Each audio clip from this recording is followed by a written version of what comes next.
स्वागत है आप लोग का परीक्षा वाली चैनल पे। आज काफ़ी लंबे दिनों के बाद क्लास संविधान की चलेगी। थोड़ी निजी व्यस्तता के कारण क्लास को स्थगित करना पड़ा था और आप लोग को लिए खुशखबरी की बात है कि हमारे यूट्यूब चैनल पे काफ़ी हम लोग के आग्रह पे एक उच्च स्तर के विद्वान हिंदी के आए हुए हैं और आप लोग को पढ़ा रहे हैं। उनसे भी जुड़िएगा और जितने भी यूपी के वैकेंसीज हैं उनमें आपको बहुत ही हिंदी का रोल रहता है उसमें, तो उसको आप लोग अच्छे से पढ़ेंगे तो काफ़ी सहायता मिलेगी वैकेंसी को कवर करने के लिए और ये स्कोरिंग मार्क्स रहेगा। तो उनके साथ भी जुड़े रहिएगा अच्छे से। और उनके सामने तो हम लोग कुछ नहीं है, काफ़ी उच्च स्तर के विद्वान हैं, तो उनसे एक बार ज़रूर पढ़िएगा। तो आज हम लोग संविधान के भाग 2 को पढ़ेंगे। इससे पहले हम लोगों ने भाग 1 को समाप्त कर चुका है। भाग 2 में क्या है तो सबसे पहले जान लेते हैं नागरिकता है क्या है। ये सीधे सीधे ये भी प्रश्न पूछा करता है कि भाग 2 में क्या है नागरिकता है, उसका अनुच्छेद क्या है। तो अनुच्छेद 5 से लेके 11 तक दिया गया है। भाग 1 में क्या था, संघ एवं उसका राज्य क्षेत्र, जो उसका आर्टिकल क्या था, आर्टिकल 1 से लेके आर्टिकल 4 तक। अब क्या है, अनुच्छेद 5 से लेके 11 तक नागरिकता के बारे में दिया गया है। तो सबसे पहले इसको समझते हैं हम लोग कि नागरिकता जो है वो भारतीय संविधान में कहीं भी इसकी परिभाषा नहीं दी गई कि नागरिकता क्या है। नागरिकता एक तरह से जो अस्थायी अधिवास रहता है उन्हीं को नागरिकता प्रदान की जाती है।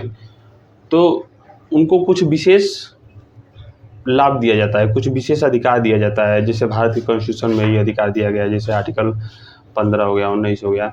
चाहे जैसे उस देश की कोई बड़े स्तर का पद है, चाहे कोई भी पद है जो सार्वजनिक नियोजन का पद है, तो उसमें उन्हीं को केवल अधिकार रहता है जो भारत के नागरिक रहेंगे। तो नागरिकता बहुत ही महत्वपूर्ण चैप्टर है। इसमें भारतीय संविधान में जो आर्टिकल 5 से 11 दिया गया है उसमें नागरिकता को वर्तमान परिस्थिति के बारे में नहीं बताया गया है। इसमें क्या बताया गया है कि जो 26 जनवरी 1950 को देश में संविधान लागू हुआ उस समय भारत का नागरिक कौन रहा है, उस समय कौन कौन भारत का नागरिक होगा। भारतीय संविधान के आर्टिकल 5 से लेकर 11 तक में बताया गया है। आर्टिकल 11 उसमें आगे हम लोग पढ़ेंगे तो उसमें देखेंगे कि आर्टिकल 11 में बताया गया है कि संसद को विधि निर्माण करने की शक्ति है कि नागरिकता के अर्जन और नागरिकता की समाप्ति कैसे किया जाएगा। तो उसको अगले क्लास में देखेंगे। 2 भागों में इसको पढ़ेंगे, एक नागरिकता को संविधान के अकॉर्डिंग पढ़ेंगे, एक नागरिकता को अधिनियम के अकॉर्डिंग जो 1955 का है उसको पढ़ेंगे। तो दोनों का ही रोल काफ़ी महत्वपूर्ण है और दोनों को हम लोग समझते चलना है, शार्ट में समझेंगे और ध्यान से समझेंगे। इसमें कुछ है नहीं, बस आप सिस्टम बना के समझिएगा, उसको समझ में आ जाएगा। तो शुरू करते हैं इसको। देखिए भाग 2 में जो नागरिकता के प्रावधान दिए गए हैं वो मैं बताया कि 26 जनवरी 1950 को कौन नागरिक होगा उसके बारे में बताया गया है। देश आज़ाद होता है 1947 में और देश का बंटवारा भी उसी समय हुआ रहता है। काफ़ी लोग पाकिस्तान भारत पाकिस्तान में काफ़ी कॉन्ट्राडिक्शन मचा रहता है, कौन कहाँ का नागरिक होगा, कौन कैसे क्या होगा, तो उसके बारे में बताया गया है। तो उस समय संविधान लागू हुआ 1950 को, तो उस समय देखा जाएगा कि कौन भारत का नागरिक होगा 1950 से। तो उसमें हम लोग शुरू करते हैं। नागरिकता को उस समय कहा गया कि आप 4 प्रकार से नागरिक होंगे आप। ये 4 प्रावधान दिया गया एक एक आर्टिकल में, आर्टिकल 5, आर्टिकल 6, आर्टिकल 7, आर्टिकल 8 में। 5 में क्या बताया गया कि अधिवास द्वारा नागरिकता। आर्टिकल 6 में बताया गया कि पाकिस्तान से प्रव्रजन करके आए हुए व्यक्तियों की नागरिकता के बारे में बताया गया। फिर आर्टिकल 7 में भारत से पाकिस्तान को प्रव्रजन करने वाले नागरिकों के बारे में बताया गया। आर्टिकल 8 में विदेशों में रहने वाले व्यक्तियों की नागरिकता के बारे में बताया गया। तो सबको एक एक करके हम लोग देख लेते हैं और कॉन्सेप्ट समझेंगे, एकदम पूरी की पूरी चीज़ें आपको समझ में आ जाएगी, कौन व्यक्ति नागरिक रहेगा। तो अभी हम लोग बात कर रहे हैं कि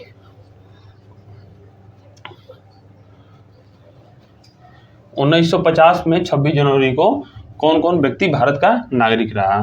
वर्तमान में कैसे नागरिकता अर्जित की जा सकती है इसके बारे में अधिनियम में प्रावधान दिया गया है, तो उसको अगले क्लास में हम लोग पढ़ेंगे। आज केवल इतना ही हम लोग पढ़ेंगे कि 26 जनवरी 1950 को कौन कौन नागरिक था, यानी भारतीय संविधान के अनुसार कौन कौन भारत का नागरिक था। तो देखिए पहला क्या प्रावधान बताया गया 26 जनवरी 1950 को कौन नागरिक होगा, तो उसकी नागरिकता अर्जित की जो पहली क्राइटेरिया थी वो क्या था, अधिवास द्वारा। आर्टिकल 5 में बताया गया है कि अधिवास द्वारा नागरिकता अर्जित की जा सकती है, तो उसमें इसके क्लाज रखे गए हैं। क्या कि उसका भारत में अधिवास हो।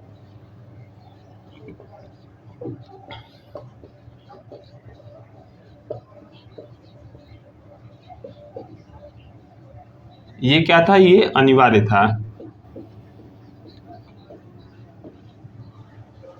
अधिवास क्या होता है, अधिवास ये रहता है कि जहाँ व्यक्ति रहता है वहाँ उसको रहने का जो इरादा है वो एक अस्थायी रूप से बना रहे। भारतीय संविधान में इसकी परिभाषा नहीं दी गई है, केवल बोल दिया गया है कि अधिवास हो। लेकिन सुप्रीम कोर्ट ने अपने डिसीजनों में, केस वगैरह हुआ करता है, उसमें कई निर्णय दिया और अधिवास को परिभाषित करने की कोशिश की।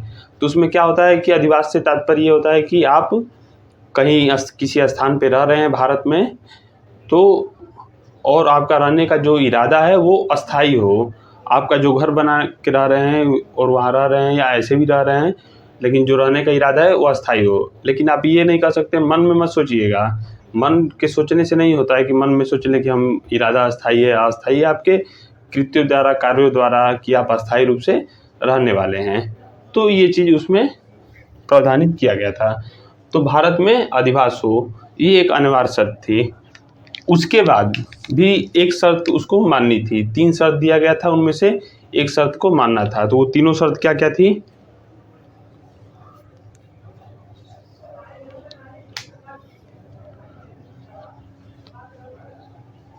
कि वह भारत में जन्मा हो,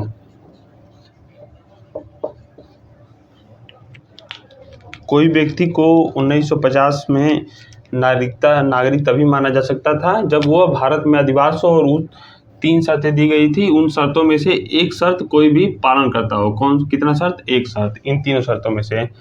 तो पहला शर्त था कि वह भारत में जन्मा हो। दूसरा शर्त था कि उसके जनकों में से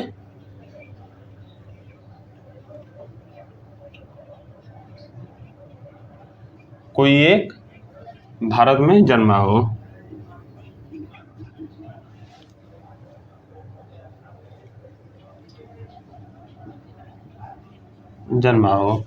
तीसरा क्या था कि संविधान के प्रारंभ होने से ठीक पहले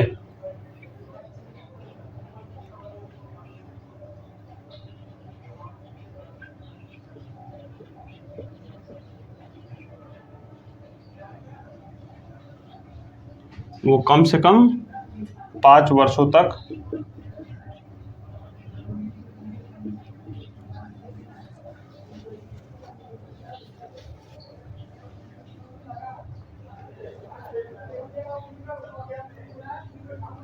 साधारणतः तौर पे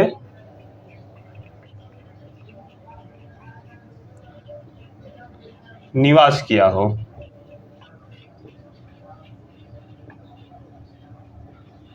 इससे क्या आप लोग समझते हैं कि 2 शब्द आता है निकल के, एक आता है अधिवास, एक होता है निवास। अधिवास क्या होता है कि अधिवास में निवास तो होता ही है, लेकिन जो निवास होता है आपका वो अस्थायी तौर पे रहने का होता है। न कि निवास हम कोई विदेश में भी जाके रह सकता है या कोई विदेशी भी आके यहाँ पे रह सकता है, तो इसका मतलब ये नहीं होगा कि वो उसका अधिवास है। वो भ्रमण के इरादे से भी आ सकता है यहाँ पे, या कोई भी ऐसी कार्य लेके आ सकता है कि वो वहाँ पे उसको पूरा करने के लिए यहाँ पे रहना पड़ेगा। तो जब रहता है व्यक्ति तो उसको निवास बोला जाता है जहाँ पे रहता है। लेकिन यदि उसका इरादा वहाँ पे अस्थायी रूप से रहने का है तो वो उसका अधिवास बोला जाता है। तो एक तरह से वो हुआ।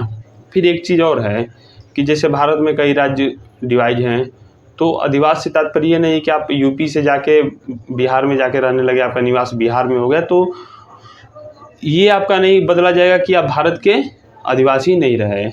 आपका अधिवास भारत के स्तर पे देखा जाएगा, निवास होगा वो राज्य स्तर पे अलग अलग चेंज हो सकता है, लेकिन अधिवास जो होगा वो भारत का होगा। और नागरिक आर्टिकल 5 के अंतर्गत वही बन सकता है जो भारत में अधिवासी हो और निम्न 3 शर्तों में से कोई एक शर्त पूरी करता हो। तो पहली शर्त कौन सी है? वो भारत में व्यक्ति जन्मा हो, उसके माता पिता में से कोई एक भारत में जन्मा हो, जनक यानी माता पिता, और संविधान के प्रारंभ होने से ठीक पहले यानी 26 जनवरी 1950 के ठीक पहले कम से कम वो 5 साल तक भारत में रह रहे हों। कौन? उसके माता पिता या वो, तो उसको नागरिकता अर्जित करने में कोई समस्या नहीं थी, वो 26 जनवरी 1950 को नागरिक माना जाता। दूसरा उसका उपाय दूसरा कौन सा प्रावधान था नागरिकता अर्जन करने का? वो था आर्टिकल 6। देख लेते हैं आर्टिकल 6 में क्या है। ये पूरी की पूरी कहानी आपकी चलेगी अभी 26 जनवरी 1950 की, क्योंकि मैक्सिमम नागरिक तो उसी समय बने होंगे, और जो उस समय नागरिक हैं वो आज भी नागरिक हैं, और नए रूप से भी प्रावधान होते रहते हैं, संशोधन होते रहते हैं कि नए रूप से किसको किसको नागरिकता अर्जित करने का अधिकार है। तो आर्टिकल 6 में क्या है कि पाकिस्तान से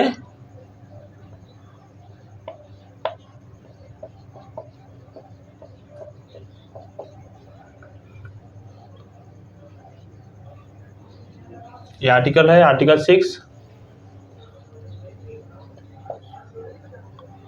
पाकिस्तान से प्रव्रजन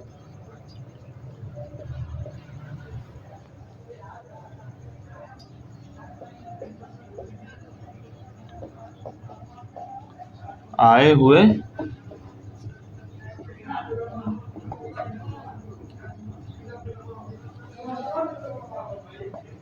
की नागरिकता। प्रव्रजन मतलब क्या होता है कि हम एक देश छोड़ के, एक स्थान छोड़ के किसी दूसरे स्थान पे जा रहे हैं। किस लिए जा रहे हैं? तो अस्थायी रूप से रहने के लिए जा रहे हैं, तो उसी को प्रव्रजन बोला जाता है। यानी एक स्थान छोड़ के किसी दूसरे स्थान पे अस्थायी रूप से निवास करने के लिए जाना ही प्रव्रजन होता है। इसमें भी कुछ क्लॉज है, मैं बताऊंगा आपको कि थोड़ी सी टेक्नोलॉजी है इसमें, उस समय के और इस समय में अंतर है। तो अभी तो खैर इसको इतना समझिए। तो इसमें बताया गया है कि जो व्यक्ति 1947 को देश आज़ाद हुआ, भारत और पाकिस्तान का बंटवारा हो चुका था उस समय, तो वहाँ से पाकिस्तान से आए हुए भारत में व्यक्तियों के बारे में ये बता रहा है कि उसके बीच में जो 1950 और 1947 के बीच में जो पाकिस्तान से भारत में आए हैं उनको नागरिकता कैसे अर्जित की जाएगी, नागरिकता कैसे प्रदान की जाएगी, या वो व्यक्ति कैसे नागरिकता का अर्जन कर सकते थे। तो इसको 2 आधार में हम लोग पढ़ेंगे। देखिए,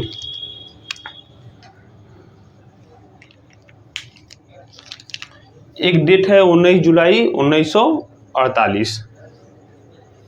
कौन सा डेट है? 19 जुलाई 1948 से पूर्व जो लोग आए हैं उनके बारे में एक अलग से प्रावधान किया गया है, और 1948 से 19 जुलाई 1948 के बाद जो आए हैं उसके बारे में अलग से प्रावधान किया गया है कि उन व्यक्तियों की कब नागरिकता, कैसे नागरिकता प्राप्त की जाएगी। दोनों के बीच में डिफरेंस किया गया है। क्यों किया गया है ऐसा? कि 19 जुलाई 1948 को ये परमिशन दिया गया था, राजाज्ञा दिया गया था कि यहाँ से वहाँ जा सकते हैं, वहाँ से यहाँ आ सकते हैं, जिसकी इच्छा हो। तो ये चीज़ उसमें दिया गया है। तो दोनों को अलग अलग रूप से देख लेते हैं।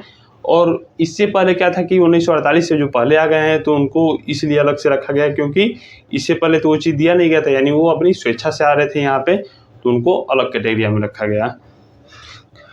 तो इसमें भी 1-2 क्लॉज है, उसको उनको पूरा करना था।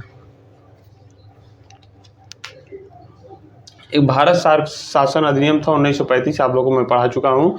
उसमें क्या था कि भारत में जन्मा, भारत शासन अधिनियम 1935 में परिभाषित भारत में जन्मा।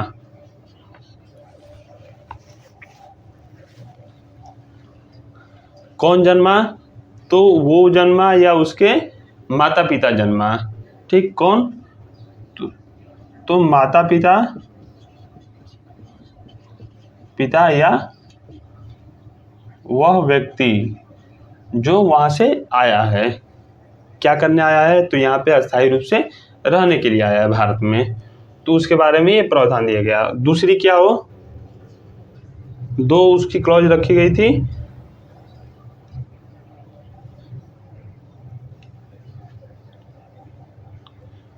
कि वहां से जब वो प्रव्रजन करके आया है 19 जुलाई 1948 से पहले आया है,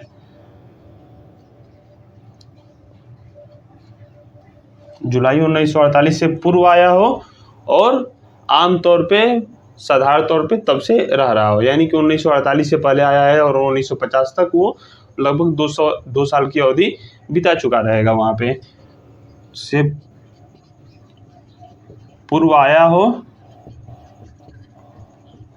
और आमतौर पे रह रहा हो।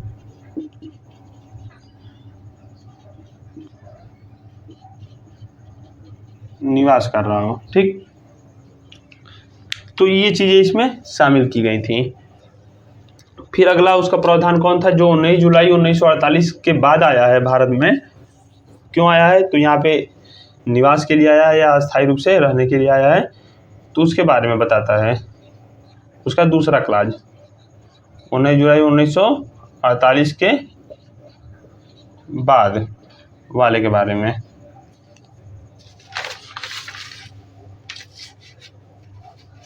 तो पहला प्रोविजन तो इसका यही रहेगा कि जो इसमें है उसका इसमें भी वही रहेगा, यानी उसके माता पिता या पितामह 1945 के जो अधिनियम है, भारत शासन अधिनियम, उसके अंतर्गत भारत में जन्मा हो, जो उसकी परिभाषा में दिया गया है। एक क्राइटेरिया तय किया गया 1935 के अधिनियम में कि ये व्यक्ति भारत में जन्मा माने जाएंगे। तो उसमें भारत और पाकिस्तान दोनों एक में रहा होगा, तो एक तरह से कहेंगे दोनों कहीं भी जन्मे रहेंगे तो वो भारत के नागरिक माने जाते हैं। ठीक, तो उसमें ये क्राइटेरिया आता था। फिर दूसरा क्या था?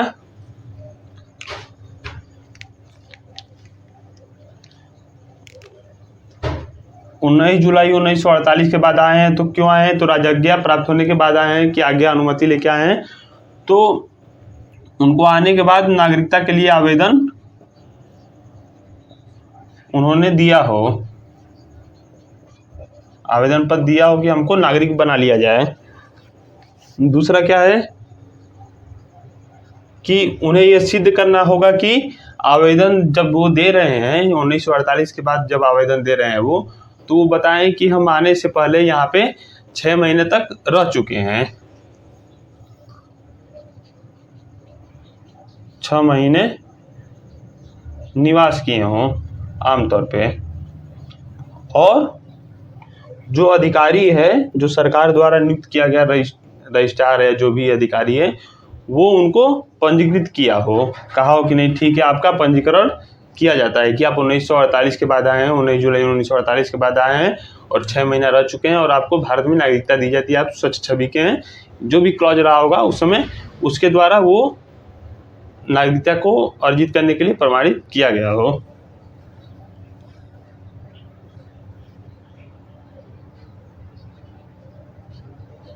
भारत सरकार के अधिकारी द्वारा प्रमाणित किया गया हो।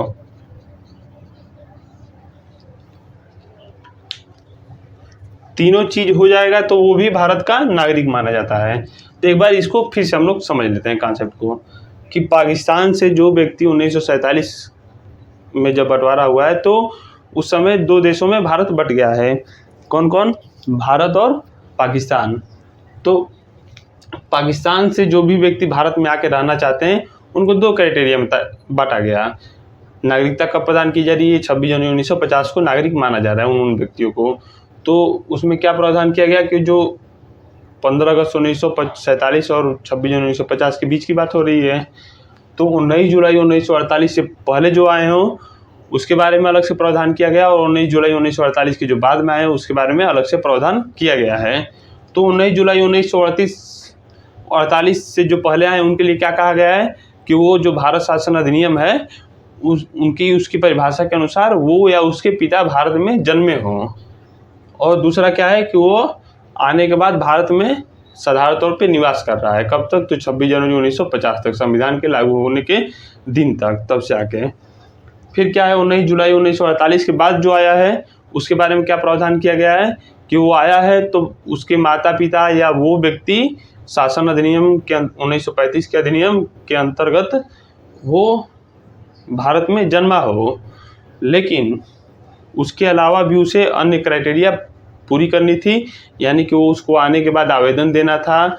आवेदन देने के बाद 6 महीने का, आवेदन देने से पहले 6 महीने का निवास करना था यहाँ पे, और आवेदन देना था। और आवेदन देना ही पर्याप्त नहीं था, आवेदन देने के बाद जो भारत सरकार द्वारा नियुक्त अधिकारी था उसके द्वारा पंजीकृत रजिस्टरकृत किया गया हो, यानी उसका जो पंजीयन है उसको रजिस्टर में दर्ज किया गया हो। ठीक, तो इतनी चीज़ें इसमें शामिल की गई थी।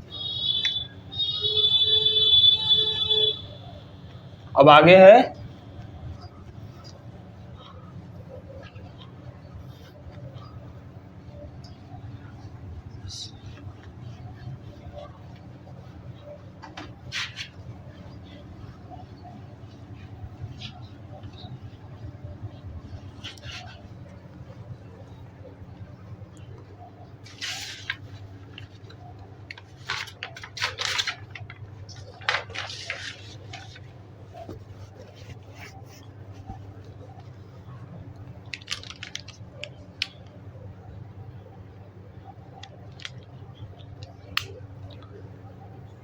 आर्टिकल 7। आर्टिकल 7 किसके बारे में क्या बात करता है? आर्टिकल 6 था वो पाकिस्तान से प्रव्रजन करने वाले व्यक्तियों के बारे में बात करता था। आर्टिकल 7 है वो भारत से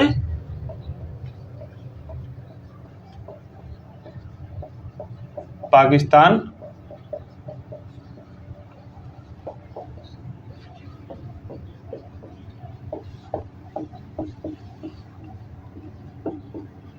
वाले व्यक्तियों के बारे में बात करता है।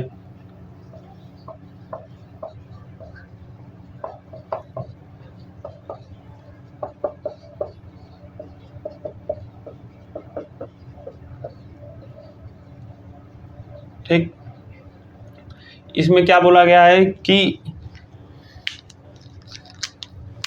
आर्टिकल 5 और 6 के अंतर्गत कोई भी बात होते हुए, आर्टिकल 5 और 6 के अंतर्गत कोई भी प्रावधान भले ही दिया हो, लेकिन यदि वो भारत से पाकिस्तान को चला जाता है रहने के लिए और फिर वहाँ से आता है यहाँ पे, तो उसको नागरिकता नहीं प्रदान की जाएगी, भले वो 5 और 6 के शर्त को पूरा करता हो। लेकिन एक परंतु जोड़ा गया है, जो मैं 6 का बताया कि जो 19 जुलाई 1948 के बाद आए हैं उनके लिए जो क्राइटेरिया तय दी गई है कि आप ये क्राइटेरिया पूरी करेंगे तो आप भारत के नागरिक माने जाएंगे। कब? 19 जुलाई 1948 के बाद आने वाले हैं।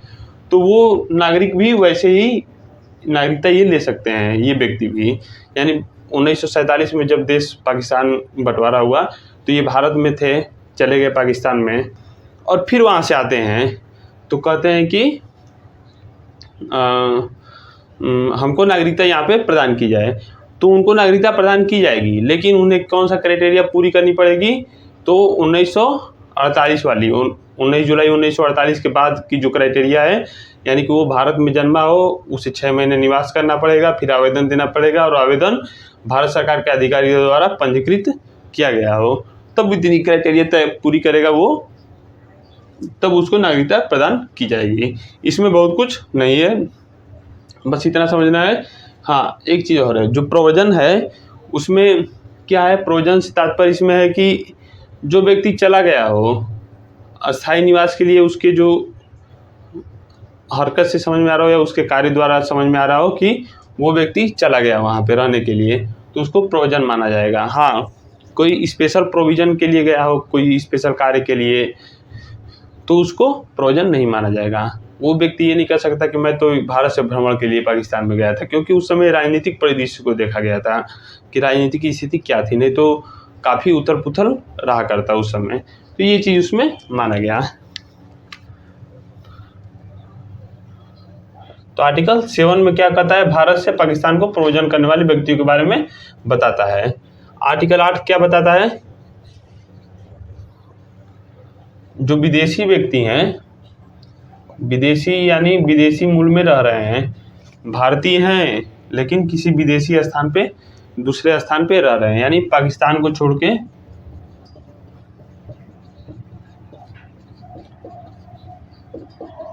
छोड़कर किसी अन्य देश में रह रहे हैं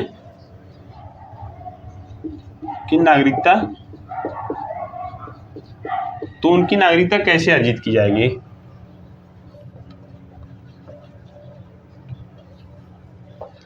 तो उसके लिए भी कुछ कुछ प्रावधान दिए गए हैं। हाँ, एक चीज़ और है कि भाग दो का जो भी प्रावधान है वो 26 जनवरी 1950 तक के लिए नागरिकता अर्जन की बात करता है, लेकिन जो ये वाला प्रावधान है वो संविधान लागू होने के बाद भी उसको प्रावधानित किया गया है कि उसके बाद भी जो व्यक्ति ये क्राइटेरिया फुलफिल करेगा वो नागरिक माना जाएगा। ठीक, तो ये पाकिस्तान को हटा दिया गया है यहाँ पे, और ये व्यक्ति भारत मूल का ही है और किसी विदेश में रह रहा है तो वहाँ पे आपको जो भी पंजीयन का या दूतावास बना हुआ है वहाँ पे जाकर वो बताएगा कि मैं भारत का नागरिक हूँ, हम यहाँ पे ये कार्य के लिए आए हैं या नौकरी करने आए हैं, जो भी करने आए हैं, हमारा जो अधिवास है, हमारे रहने का इच्छा है वो भारत में ही है। रहने का इच्छा और निवास दो चीज़ रहना चाहिए। रहने की इच्छा भारत में है, भारत का नागरिक है पहले से ही, भले ही निवास वो कहीं करे, भारत में ना करे, वो अधिवास माना जाएगा भारत में ही उसका। तो ये चीज़ें उसमें दिया गया है। तो कुछ शर्तें दी गई हैं, उसको देख लेते हैं एक एक करके।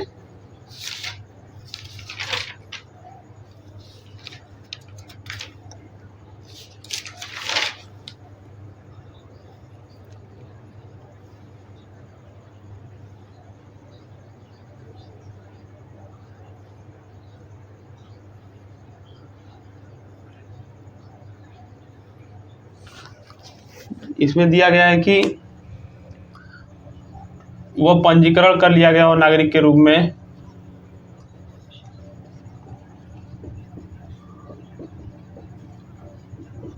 नागरिक के रूप में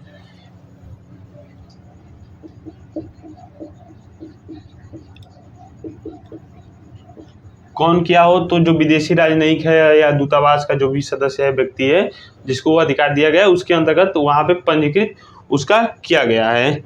और यह आवेदन पत्र संविधान के लागू होने के पहले या बाद में दिया गया हो। ये संविधान लागू हो गया हो तभी भी दिया गया हो, तभी उसको नागरिक माना जाएगा।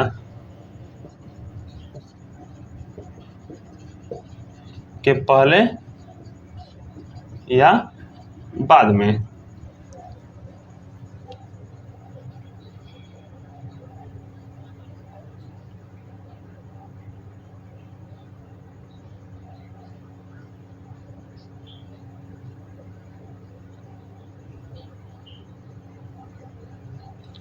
फिर आर्टिकल 9 में क्या कहता है, 8 में बहुत कुछ है नहीं, इसमें बहुत अंदर तक नहीं जाना है हमको, बस इतना समझ लेना है कि जो भारत का नागरिक व्यक्ति है और किसी विदेश में भी निवास कर रहा है लेकिन अधिवास उसका भारत में है, तो वो भारत का नागरिक बन सकता था उस समय। तो वो आर्टिकल 8 में उसके प्रावधानों को बताया गया है। तो इतनी चीज़ें उसमें है। और एक चीज़ और है कि वो संविधान के पूर्व या संविधान के बाद दोनों ही परिस्थितियों में वो आवेदन दे सकता है, ये चीज पूछेगा।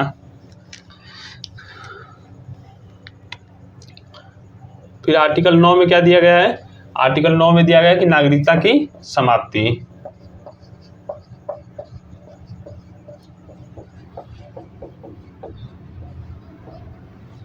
आर्टिकल 9 नागरिकता की समाप्ति के बारे में बताता है। कौन व्यक्ति नागरिकता समाप्त हो जाएगी, यदि कोई व्यक्ति अपनी इच्छा के द्वारा यहाँ की नागरिकता छोड़ के दूसरे देश की अधिवास ग्रहण कर लेता है, वहाँ का नागरिकता ग्रहण कर लेता है, तो उसकी नागरिकता यहाँ पे स्वतः ही समाप्त हो जाएगी। ये चीज़ उसमें बताता है। फिर आर्टिकल 10 में क्या है, ये छोटा छोटा आर्टिकल है, इसमें बहुत कुछ नहीं है, बस ये याद रखिएगा, ये सीधे परीक्षा में पूछ सकता है कि नागरिकता की समाप्ति किस आर्टिकल में दिया गया है।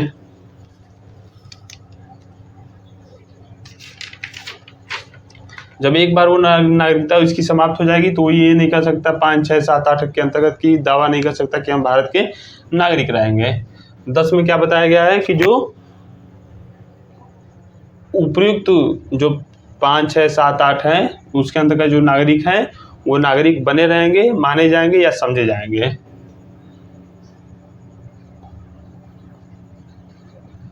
नागरिकों के नागरिकता संबंधी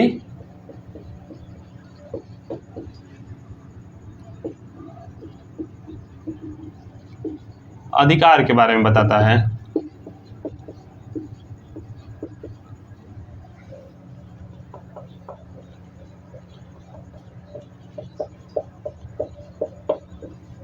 ठीक, तो इसमें क्या बताएगा कि नागरिकों के जो नागरिकता संबंधी अधिकार है वो बना रहेगा, यानी वो जो उपयुक्त ऊपर के पहले के जो भी प्रावधान है उसके अंतर्गत वो नागरिक माने जाएंगे या समझे जाते हैं या समझे जाते रहेंगे, बशर्ते उसमें क्या है कि संसद विधि द्वारा कोई उनको मनाही न कर दे। संसद को यह अधिकार दिया गया कि विधि द्वारा चाहे तो वो मनाही कर सकती है। फिर आर्टिकल 11 में क्या प्रावधान किया गया है? आर्टिकल 11 भी बहुत ही महत्वपूर्ण आर्टिकल है। आर्टिकल 11 संसद को यह शक्ति देती है, क्या देती है? संसद को शक्ति देती है कि नागरिकता के अर्जन और समाप्ति पर अर्जन और समाप्ति को लेकर कोई विधि बना सकती है। यह संसद को अधिकार प्रदान करती है। कौन सा आर्टिकल? आर्टिकल 11। तो ये चीज़ें आप ये जो 9, 10, 11 इसको समझ लीजिएगा, रट लीजिएगा अच्छे से, ये सीधे तौर पे पूछेगा। बाकी जो ऊपर के कॉन्सेप्ट थे कि कौन कौन नागरिक बन सकता है, कैसे कैसे नागरिकता अर्जित की जाती है, 1950 के समय कौन कौन नागरिक रहा, उसके बारे में हम लोगों ने पढ़ लिया। अब जो आर्टिकल 11 के अंतर्गत संसद को विधि बनाने की शक्ति दी गई है नागरिकता से संबंधित, तो उसको हम लोग नागरिकता अधिनियम 1955 को पढ़ेंगे, फिर CAA पढ़ेंगे उसके बारे में भी। तो आज के लिए इतना ही। चैनल को सब्सक्राइब करिएगा, शेयर करिएगा, लाइक करिएगा, तीनों मत करिएगा लेकिन पढ़ाई ज़रूर करिएगा।